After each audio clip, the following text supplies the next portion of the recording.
मंगलवार का दिन पश्चिमी राजस्थान की तपती रेत पर किसी युद्ध दिवस से कम नहीं था। जैसलमेर, जालौर और बाड़मेर के आसमान में जब भारतीय वायुसेना के जेट्स ने गर्जना की और धरती पर थल सेना के टैंक आगे बढ़े तो मानो पूरा रेगिस्तान रणभूमि में बदल गया। हर दिशा से उठती रेत, गोलों के धमाकों की गूंज और सैनिकों की गर्जना, ये सब मिलकर एक ऐसा दृश्य बना रहे थे मानो कोई असली युद्ध चल रहा हो। ये सब किसी फिल्मी सीन का हिस्सा नहीं था, बल्कि भारतीय सेना और वायुसेना का संयुक्त ऑपरेशन त्रिशूल और मरुज्वाला अभ्यास था, जो पश्चिमी सीमाओं पर देश की युद्ध की तैयारी और समन्वय की शक्ति को परखने के लिए आयोजित किया गया था। सुबह की हल्की धूप में जैसलमेर जिले के सियालों का तला क्षेत्र की रेत पर भारतीय सैनिकों की टुकड़ियां पहले से ही तैनात थी। वातावरण में सन्नाटा, लेकिन हर चेहरे पर फौलादी इरादा झलक रहा था।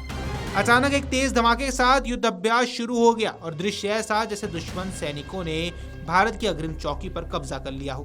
भारतीय थल सेना के जवानों ने तुरंत पलटवार किया।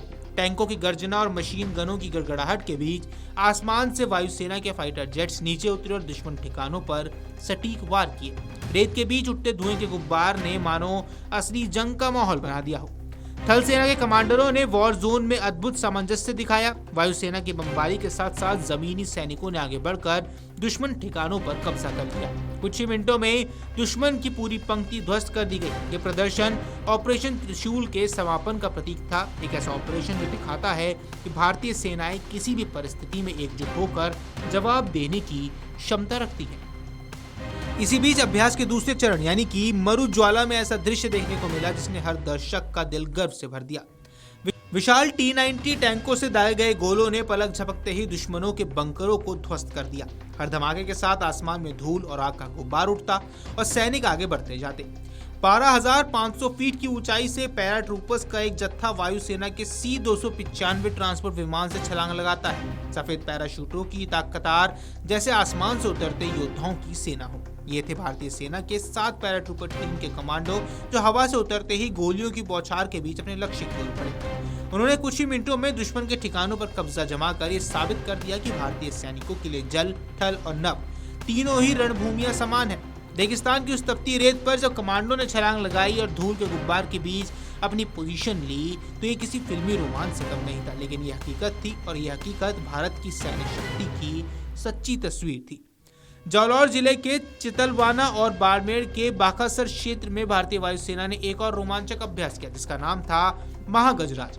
इस अभ्यास का मकसद था भारत की आपातकालीन एयर लैंडिंग क्षमता को परखना, यानी अगर युद्ध या आपात स्थिति में पारंपरिक हवाई पट्टियां उपलब्ध ना हो तो क्या हमारे फाइटर जेट सड़कों पर लैंड कर सकते हैं। इस सवाल का जवाब वायुसेना ने दिया एक जोरदार प्रदर्शन के साथ।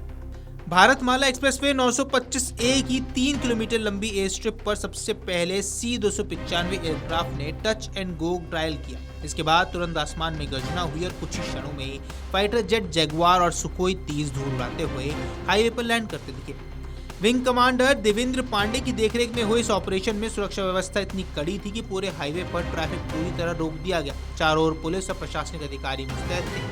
जैसे ही विमान उतरे, आसमान गूंज उठा और भीड़ में मौजूद हर व्यक्ति के चेहरे पर गर्व झलकने लगा। सुखोई 30 की गर्जना ने रेत के मैदानों में एक संदेश फैला दिया कि भारत युद्ध के लिए तैयार है और उसकी सीमाएं पूरी तरह से सुरक्षित है। इन अभ्यासों ने न केवल सेना की तैयारियों को परखा, बल्कि ये भी दिखा दिया कि आधुनिक भारत कैसे अपनी सैन्य रणनीति को नई ऊंचाइयों पर ले जा रहा है। थल सेना और वायुसेना के बीच समन्वय, अत्याधुनिक हथियारों का इस्तेमाल और युद्ध जैसी परिस्थितियों में प्रतिक्रिया की गति, सब कुछ योजनाबद्ध और सटीक था। ऑपरेशन त्रिशूल और मरुज्वाला जैसे अभ्यास से प्रशिक्षण नहीं बल्कि संदेश है कि भारत हर परिस्थिति में तैयार है, चाहे चुनौती सीमा पार से आए या भीतर से। अगर आप ये वीडियो YouTube पर देख रहे हैं तो हमारे चैनल को सब्सक्राइब कर बेल आइकन दबाएं और Facebook पर देख रहे हैं तो हमारे पेज को लाइक करें।